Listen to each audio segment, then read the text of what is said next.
प्रश्नावली है 10.3 व्रत।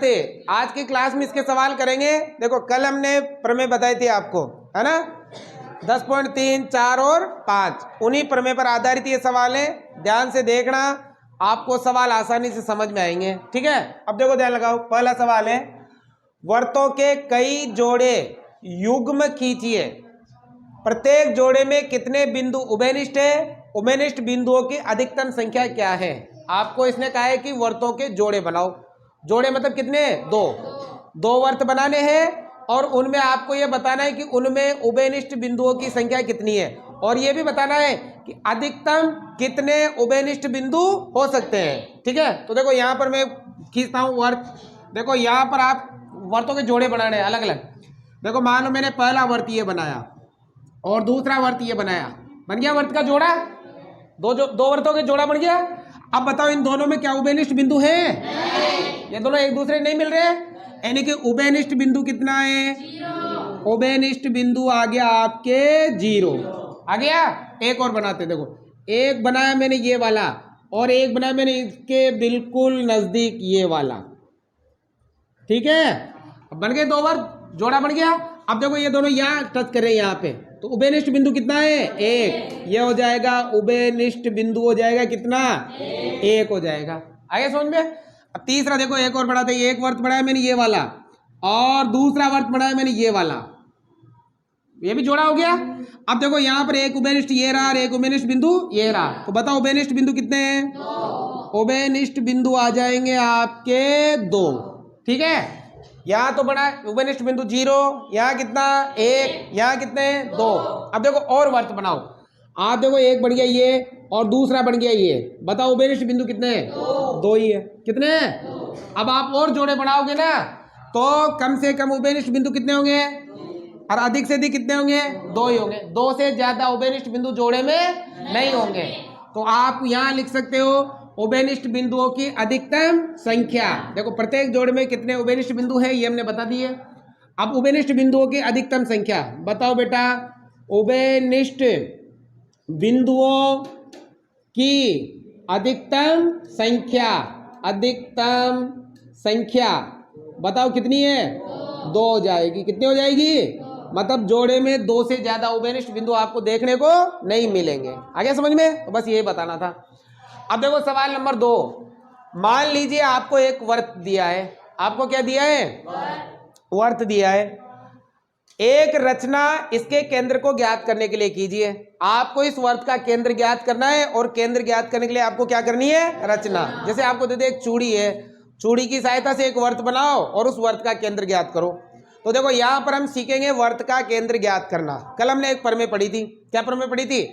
केंद्र जीवा पर क्या होता है? लंब समद्वि भाजन। केंद्र जीवा पर लंब समद्वि भाजन होता है, मतलब जीवा का समद्वि भाजन भी करता है और जीवा पर 90 डिग्री का कोण भी बनाता है। तो उसी से हम क्या करेंगे, यहाँ पर रचना करके क्या ज्ञात करेंगे? केंद्र। तो देखो सबसे पहले तो एक वर्त बना लो। देखो यहाँ पर मैंने बना लिया इस प्रकार से एक वर्त। ध्यान से देखोगे तो समझ में आएगा। भाई बोर्ड पे देखो इधर,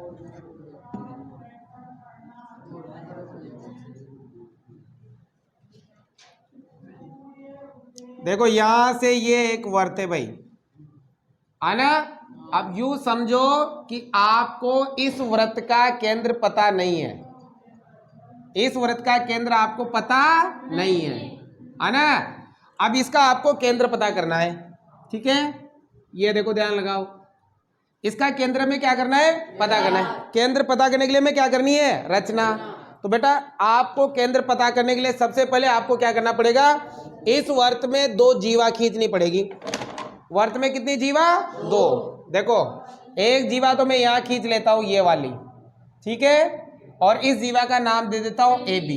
क्या नाम दे देता हूँ? और एक जीवा इधर खींच लेता हूँ, ये वाली। ये ले भाई पी क्यू दे दे, तेरी इच्छा है तो पी क्यू। इस जीवा का नाम क्या दे देता हूँ? ठीक है, देखो अब यहाँ पर रचना भी लिखनी पड़ेगी हमें। रचना के पद लिखेंगे भाई। नंबर 1 बताओ, सर्वप्रथम क्या किया? जीवा ए बी और पी क्यू खींची, है ना। क्या की? सर्वप्रथम क्या नाम है? जीवा ए बी व पी क्यू खींची या बनाए। जीवा ए बी व पी क्यू बनाए। ठीक है, पहले तो वर्त बनाया था वैसे तो, लेकिन हम लिख देंगे सर्वप्रथम जीवा ABO PQ बनाए, बना ली। अब इस जीवा का भी समद्विभाजन करेंगे और इस जीवा का भी क्या करेंगे, लंब समद्विभाजन करेंगे। जैसे लंब समद्विभाजन करेंगे, दोनों के लंब समद्विभाजन जहां मिलेंगे ना वहीं पर इसका क्या आ जाएगा, केंद्र, क्योंकि हमने प्रमेय पढ़ी है कि केंद्र जीवा पर क्या होता है, लंब समद्विभाजन। ठीक है, अब देखो जीवा का समद्विभाजन करते हैं। देखो इसका समद्विभाजन करेंगे, कैसे करते हैं, प्रकार लेंगे, बी पर रखेंगे, आधे से ज्यादा नाप लेंगे इस जीवा का, आधे से ज्यादा खोल लेंगे प्रकार को, कितना, एक चाप इधर काटेंगे और एक चाप इधर काटेंगे, आगे समझ में। अब इसको रखेंगे ए पर, कहाँ रखेंगे, एक चाप इधर काटेंगे और यहीं से एक चाप इधर काटेंगे, समझ में आ गई बात। ये से चाप काट लेंगे और ये जो बड़े जो चाप कटेंगे वो रबड़ की सहायता से मिटा लेंगे। अब दोनों को लाइनों को मिला दो, दोनों लाइनों को क्या करो, ये हो गया इसका लंब समद्विभाजन। दोनों चापों को मिलाओगे ना, ये ऐसे मिला दो भाई डॉट डॉट में, देखो ध्यान लगाओ, ऐसे आप इसको डॉट डॉट में मिला दो तो इस जीवा का क्या हो गया, लंब समद्धि। अब इसी प्रकार इस जीवा का भी क्या करेंगे, लंब समद्विभाजन करेंगे। प्रकार लेंगे, या क्यू पर रख दो या पी पर रख दो, आधे से ज्यादा खोल लो, इस जीवा का आधे से ज्यादा खोलो, एक चाप इधर और एक चाप इधर। अब कहाँ रखोगे, पी पर, एक चाप यहां से इधर और एक चाप यहां से इधर। अब दोनों चापों को क्या करेंगे, मिला लेंगे, मिला लेंगे। अब देखो ध्यान लगाओ, ये फालतू मिटा दो और मिला दो, दोनों चापों को मिला लेंगे भाई, मिला लिया। ये देखो ये दोनों चाप मिल गए भाई, मिल गए। अब बताओ ये दोनों लंब समद्विभाजन यहाँ मिले, यहाँ, ये आ जाएगा इसका केंद्र, क्या नाम है, ओ। आगे समझ में, इस तरह से हमने इसका केंद्र ज्ञात कर लिया, आगे समझ में। तो देखो अब दूसरे नंबर पे क्या किया बताओ, जीवा AB व PQ का क्या किया, लंब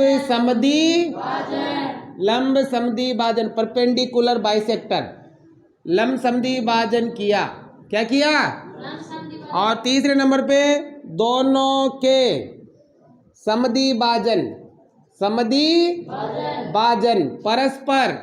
परस्पर कौन से बिंदु पर, ओ बिंदु पर क्या कर रहे हैं, प्रतिच्छेद करते हैं। और नंबर 4, यही ओ बिंदु वर्त का क्या है, वर्त का केंद्र है। आगे समझ में, उतारो।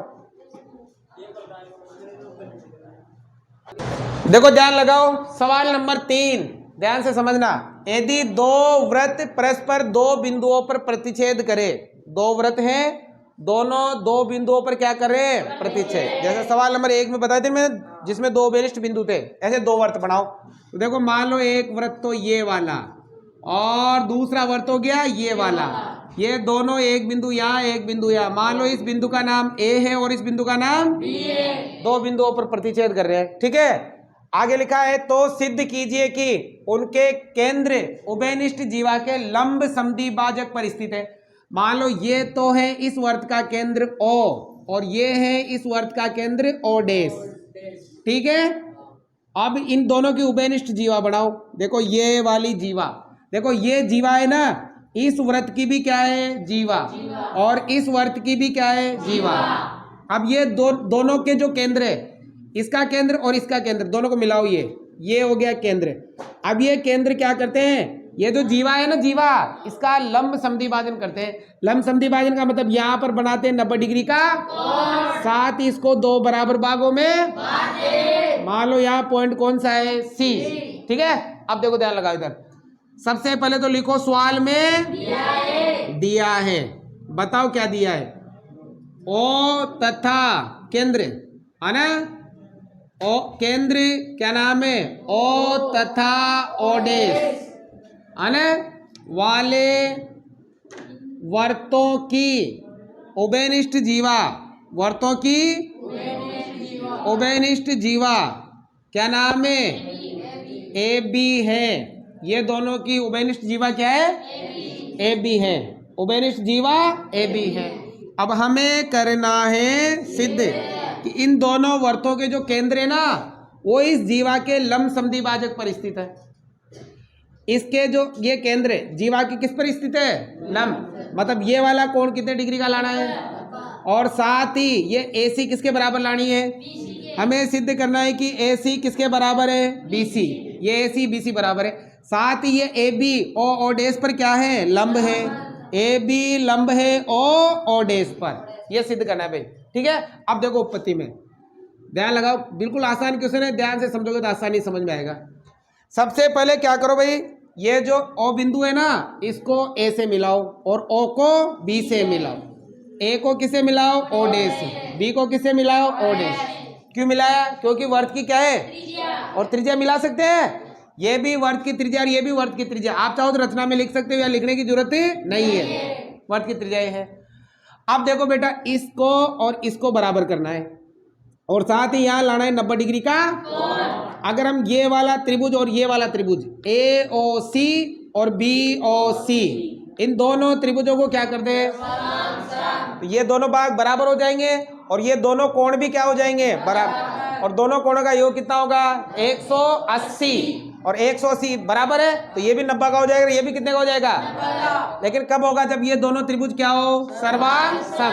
सर्वांग सम करने के लिए कितनी चीजें? अब देखो तीन कौन कौन सी, ये वाली और ये वाली बराबर है। क्यों बराबर है? त्रिज्या। एक ही वर्त की, इस वर्त की ये भी त्रिज्या और ये भी क्या है? बराबर है। दूसरी देखो ये वाली क्या है? ओबेलिक। दो बराबर है। अब तीसरी का हमें पता नहीं है क्योंकि ये दोनों बराबर करनी है, ये कोण 90 लाना है, और तीसरा हमें पता ही नहीं है। अगर हम ये वाला कोण और ये वाला कोण क्या कर ले? बराबर कर ले तो ये दोनों त्रिभुज क्या हो जाएंगे?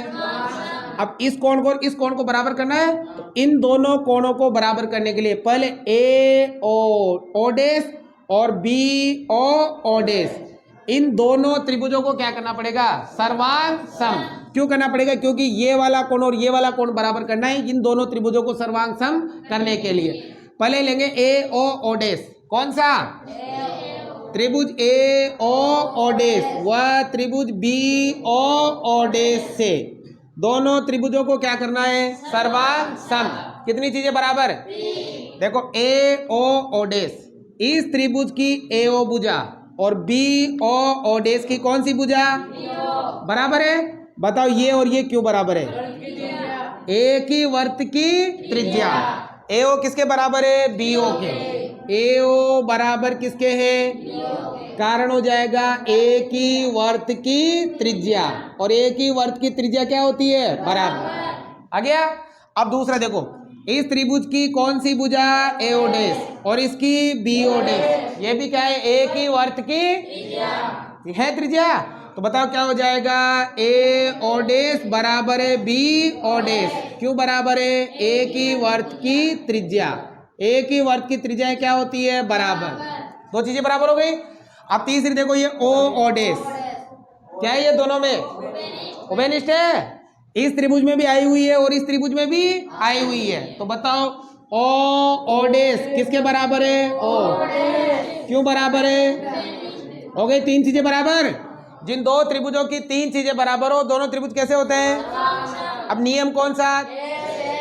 तीनों भुजाएं हैं, कौन सा लगेगा?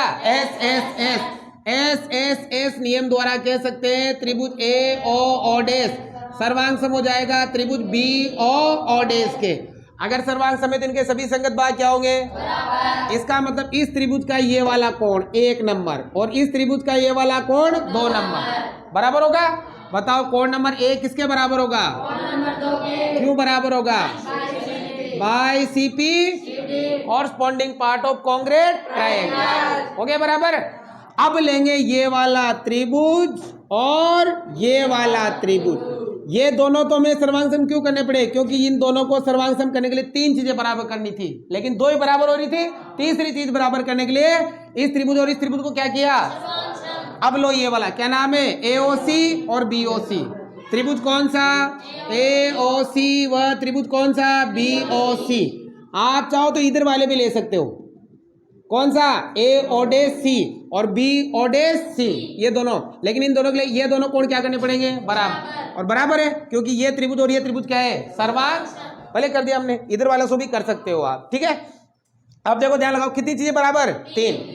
इस त्रिभुज की कौन सी भुजा, AO, इस त्रिभुज की क्यों बराबर है, एक ही वर्त की त्रिज्या है। देखो AO किसके बराबर है, BO के, क्यों बराबर है, एक ही वर्त की त्रिज्या, इसलिए बराबर है। आ गया समझ में। अब दूसरी देखो, ये OC दोनों में क्या है, उभयनिष्ठ। देखो OC नाम दोनों में है, बताओ OC किसके बराबर है, क्यों बराबर है, ये हो जाएगी आपके उभयनिष्ठ, हो गई। अब तीसरी देखो, इस त्रिभुज का कोण नंबर 1 किसके बराबर है, कोण नंबर 2 के। ओ भैया पहले तो देख लो फिर उतारना। कोण नंबर 1 किसके बराबर है, देखो कोण नंबर 1 किसके बराबर है, कोण नंबर, ये एक तो इस त्रिभुज का है, 2 इस त्रिभुज का है। क्यों बराबर है, क्योंकि अभी हमने क्या किया है, सिद्ध। जैसे मान लो समीकरण नंबर 1, क्या लिख दो, समीकरण नंबर 1 से आ गया। 3 चीजें बराबर, जिन 2 त्रिभुजों की 3 चीजें बराबर हो, दोनों त्रिभुज कैसे होते हैं, नियम कौन सा, 2 तो भुजा और ये क्या रहा है, कोण, भुजा कोण भुजा, SAS तो देखो SAS नियम द्वारा कह सकते हैं त्रिभुज AOC सर्वांग सब हो जाएगा त्रिभुज किसके, BOC के, हो गए। अगर बेटा ये दोनों त्रिभुज सर्वांग समेत इनके सभी संगत भाग क्या होंगे, बताओ AC भुजा किसके बराबर होगी, देखो AC बराबर किसके होगी, की होगी, बाय CP/CT, हो गया। देखो जीवा का समद्विभाजन हो गया। अब साथ ही देखो ये वाला कोण 3 नंबर और ये वाला कोण 4 नंबर भी क्या होगा, कोण नंबर 3 बराबर होगा कोण नंबर, बताओ क्यों होगा, by CP/CT, corresponding part of congruent triangle. अब यहाँ 90 डिग्री लाना है, कितना लाना है, बताओ 3 व 4 को जोड़ने पर कितना आएगा, क्योंकि देखो सीधी रेखा इसको तिर्यक रेखा काट रही है, रेखिक कोण युग्म, यहाँ कर देता हूं मैं। देखो बताओ कोण नंबर 3 को और कोण नंबर 4 को जोड़ने पर कितना आएगा, 180, ये हो जाएगा रेखिक कोण युग्म।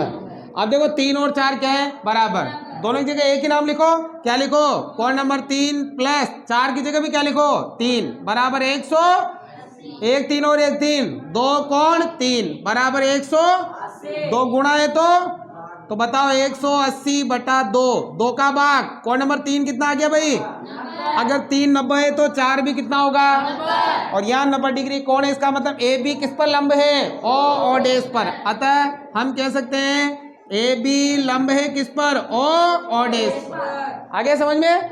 तो देखो ये दोनों बराबर भी हो गई और साथ ही यहाँ कितने डिग्री कोण हो गया, 90 डिग्री का कोण, इति सिद्धम। समझ में आया तो लाइक शेयर सब्सक्राइब जरूर से जरूर करें।